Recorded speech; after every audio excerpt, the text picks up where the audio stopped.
भगत सिंह के राजनीतिक दस्तावेज के खंड 4 में जेल में राजनीतिक संघर्ष के तहत पिछले एपिसोड में हमने बम कांड पर हाई कोर्ट में बयान शीर्षक समाप्त कर दिया था और आज हम उनके कुछ पत्रों को लेंगे जो उन्होंने अलग अलग लोगों के नाम लिखे थे। छोटे छोटे पत्र हैं, जल्दी से मैं पढ़ के उन्हें समाप्त करती हूं। चलिए, पहला पत्र है जेल इंस्पेक्टर जनरल के नाम पत्र। तो सबसे पहला हम इसी को लेंगे। तो चलिए मेरे साथ। आभासी दुनिया के मेरे दोस्तों, शालिनी बोल रही हूं। जय भीम, हुल जौहार। जैसा कि पहला पत्र है इंस्पेक्टर जनरल के नाम पत्र। 12 जून 1929 को असेंबली बम कांड का ड्रामा खत्म हुआ। भगत सिंह और बटुकेश्वर दत्त को उम्र कैद की सजा दी गई। भगत सिंह को दिल्ली से पंजाब लेकर जाया गया मियांवाली जेल में। वह दत्त को लाहौर केंद्रीय जेल में रखा गया। उन्होंने गाड़ी में ही अगली कार्रवाई की योजना बना डाली कि जेल में राजनीतिक बंदियों से व्यवहार में सुधार कराए जाएं। तो मतलब इससे पता चलता है कि एक एक मिनट की कीमत क्या हो सकती है वे जानते थे। उनके अनुसार सजा पाने के बाद हमने देखा कि हमारे वर्ग के राजनीतिक कैदियों की स्थिति बहुत खराब थी। 17 जून 1929 को भगत सिंह और बटुकेश्वर दत्त ने अलग अलग नोटिसों में 15 जून से भूख हड़ताल शुरू करने की सूचना और अपनी मांगों की सूची सरकार को पेश की। बाद में 14 सितंबर 1929 को ये दोनों नोटिस पंडित मदन मोहन मालवीय द्वारा लेजिस्लेटिव असेंबली में पढ़े गए। एक दूसरे पत्र में भगत सिंह ने स्वयं को लाहौर जेल भेजने की बात उठाई। तो ये आप देख सकते हैं कितना डिफरेंस है। 15 जून से भूख हड़ताल पे हैं, जून के बाद जुलाई, अगस्त, सितंबर, तकरीबन 3 महीने बाद जब लगातार उनकी भूख हड़ताल जारी रही, उसके बाद हमारे कांग्रेस के शीर्षस्थ नेताओं की नींद उचट हुई और उन्होंने 14 सितंबर 1929 को जो नोटिस था पंडित मदन मोहन मालवीय ने लेजिस्लेटिव असेंबली में पढ़ा। तो किस चीज का इंतजार किया उन्होंने इतने दिन, यह भी एक प्रश्न बनता है। चलिए पत्र पढ़ती हूं। मियांवाली जेल 17 जून 1929। सेवा में inspector general jail Punjab (bracket jails) Lahore. प्रिय महोदय, इस सच्चाई के बावजूद कि सॉन्डर्स की शूटिंग केस में गिरफ्तार दूसरे नौजवानों के साथ ही मुझ पर भी मुकदमा चलेगा, मुझे दिल्ली से मियांवाली जेल में बदल दिया गया है। उस जेल की सुनवाई 26 जून 1929 से शुरू होने वाली थी। मैं ये समझने में सर्वथा असमर्थ रहा हूं कि मुझे यहां तब्दील करने के पीछे क्या भावना काम कर रही है। तो बाकी सब कैदियों को एक जेल में और मियांवाली जेल में सिर्फ भगत सिंह को रखा गया था, उसके पीछे के औचित्य को वे पूछ रहे हैं। जो भी हो, न्याय की मांग है कि हरेक अभियुक्त अर्थात अंडर ट्रायल को वे सब सुविधाएं मिलनी चाहिए जिन्हें से वे अपने मुकदमे की तैयारी कर सके और लड़ सके। मैं यहां रहते कैसे अपना वकील नियुक्त कर सकता हूं, क्योंकि यहां रहते हुए मुझे अपने पिता या दूसरे रिश्तेदारों से संपर्क रखना कठिन है। यह स्थान काफी अलग थलग है, रास्ता कठिन है और लाहौर से काफी दूर है। मैं प्रार्थना करता हूं कि आप मुझे तुरंत लाहौर सेंट्रल जेल में बदलने का आदेश दें, जिससे कि मुझे अपना केस लड़ने की तैयारी करने का उचित अवसर मिले। आशा है कि शीघ्र ध्यान दिया जाएगा। आपका भगत सिंह। तो यहां पर जो लॉ के स्टूडेंट्स हैं उनके लिए जानने समझने को बहुत कुछ है। ये पूरा इनफैक्ट जो खंड 4 हम पढ़ रहे हैं वह लॉ की स्टूडेंट्स के नजरिए से यदि देखा जाए तो काफी उत्कृष्ट है। उनके लिए बहुत कुछ जानने और समझने के लिए है। तो यहां पर एक उनका लेटर समाप्त होता है और दूसरा लेटर जो है वो अब मैं शुरू कर रही हूं। भूख हड़ताल का नोटिस। तो जैसे कि पहले ही विदित हो चुका है कि 15 जून से भूख हड़ताल पे थे, तो उसका नोटिस है ये। प्रति inspector general jail Punjab Lahore 17 जून 1929। असेंबली बमकांड दिल्ली के संबंध में मुझे आजीवन कैद की सजा दी गई है, इसलिए स्पष्ट है कि मैं राजनीतिक बंदी हूं। दिल्ली जेल में मुझे विशेष भोजन मिलता था, लेकिन यहां पहुंचने पर मेरे साथ सामान्य अपराधियों जैसा सुलूक किया जा रहा है। इसीलिए मैं 15 जून 1929 की सुबह से भूख हड़ताल पर हूं। इन 2-3 दिनों में मेरा वजन दिल्ली जेल की अपेक्षा 6 पाउंड कम हो गया है। मैं आपका ध्यान इस ओर आकर्षित करना चाहता हूं कि मुझे हर हाल में राजनीतिक बंदी का विशेष दर्जा मिलना चाहिए। मेरी मांगे हैं अच्छा भोजन, जिसमें विद इन ब्रैकेट्स इंक्लूड करते हैं वे दूध, घी, दाल, चावल आदि के साथ मशक्कत न कराई जाए, स्नान सुविधा विद इन ब्रैकेट्स अगेन साबुन, तेल, हजामत आदि की, प्रत्येक तरह का साहित्य जिसमें विद इन ब्रैकेट्स इतिहास, अर्थशास्त्र, राजनीतिक विज्ञान, कविता, नाटक या उपन्यास, समाचार पत्र।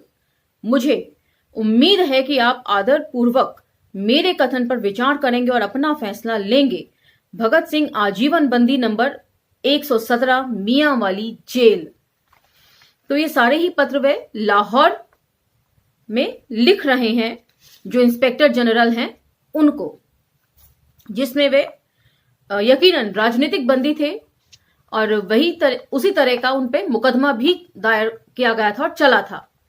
लेकिन सुविधाएं जो थी वो साधारण अपराधियों जैसे उन्हें दी जा रही थी। उसी की मांग यहां पर वे कर रहे हैं।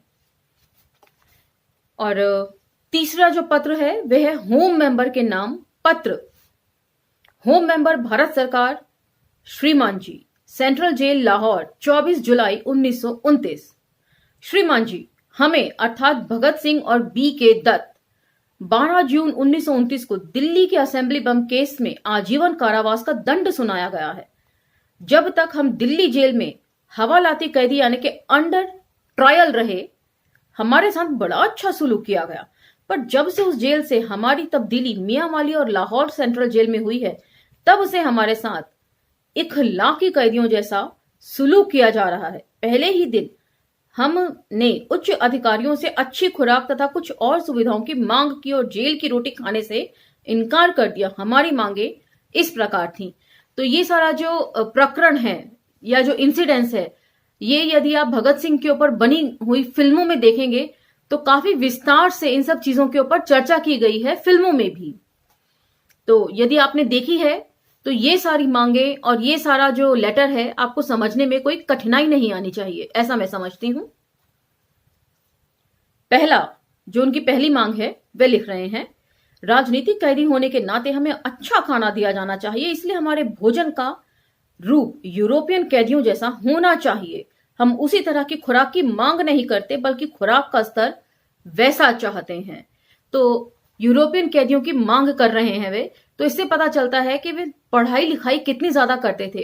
उन दिनों किसी भी प्रकार का सोशल मीडिया नहीं हुआ करता था, या तो अखबार हुआ करते थे, या पुस्तकें हुआ करती थी, या पत्रिकाएं हुआ करती थी, जिनमें किसी भी चीज का ब्यौरा जाकर आप पढ़ सकते थे या उसके बारे में जान सकते थे। तो जानकारी के जो साधन थे वो उतने सुलभ नहीं थे, लेकिन उसमें भी वे इतना ज्यादा पढ़ते थे कि उन्हें यह भी पता था कि यूरोपियन कैदियों को किस तरह वहां पर बर्ताव किया जाता है उनके साथ।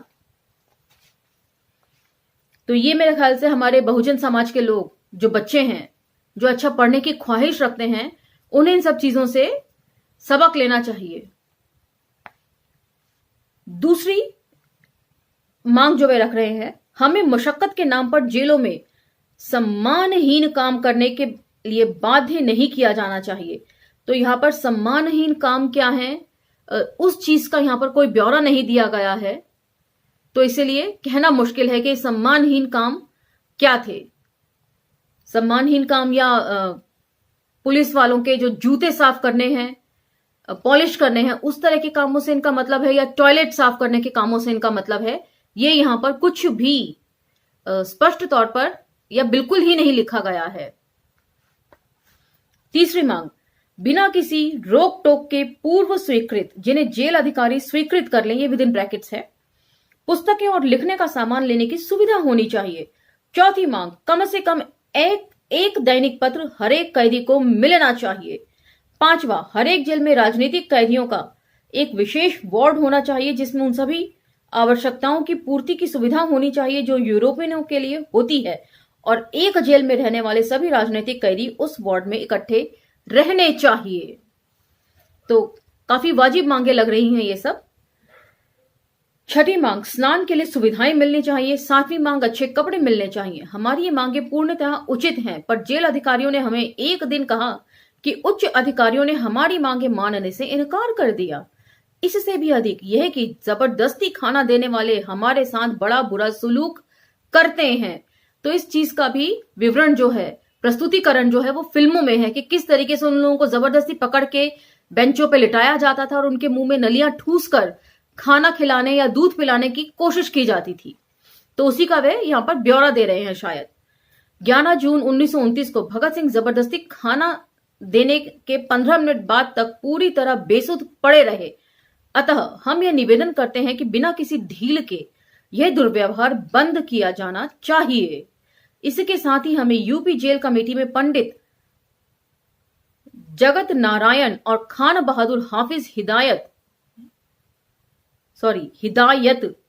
हुसैन की सिफारिश की तरफ इशारा करने की आज्ञा दी जाए, जिन्होंने यह सिफारिश की है कि राजनीतिक कैदियों के साथ अच्छी क्लास के कैदियों जैसा सुलूक किया जाना चाहिए। हम आपसे प्रार्थना करते हैं कि हमारी मांगों की ओर ध्यान दिया जाए। आपके भगत सिंह और B.K. दत्त। नोटिस, राजनीतिक कैदियों से हमारा मतलब उन लोगों से है जिन्हें शासन विरोधी कार्रवाई के कारण सजा हुई है। उदाहरण के लिए 1915 से लेकर 1917 के लाहौर षड्यंत्र केस, काकोरी षड्यंत्र केस व अन्य विद्रोही केसों में सजा पाए लोग। तो इन्होंने यहां पर अच्छी तरीके से स्पष्ट किया है कि राजनीतिक कैदियों में किन किन को वे इंक्लूड कर रहे हैं और उनका मतलब क्या है राजनीतिक कैदी होने से, और उसके तहत किन किन को क्या क्या सजाएं हुई हैं। तो ये 3 पत्र थे जिसका आज मैंने आप लोगों के सामने पढ़े। पत्र में बहुत ज्यादा कुछ ऐसा नहीं है जो हम फिल्मों में प्रस्तुतिकरण से ना जान पाए हों, लेकिन ये पत्र किस तरह लिखे गए, ये भगत सिंह ने लिखे हैं, यही इनकी अहमियत है। तो इसी के साथ आज का ये एपिसोड समाप्त होता है। अगले एपिसोड में जल्द भेंट होगी, तब तक आज्ञा दीजिए। धन्यवाद।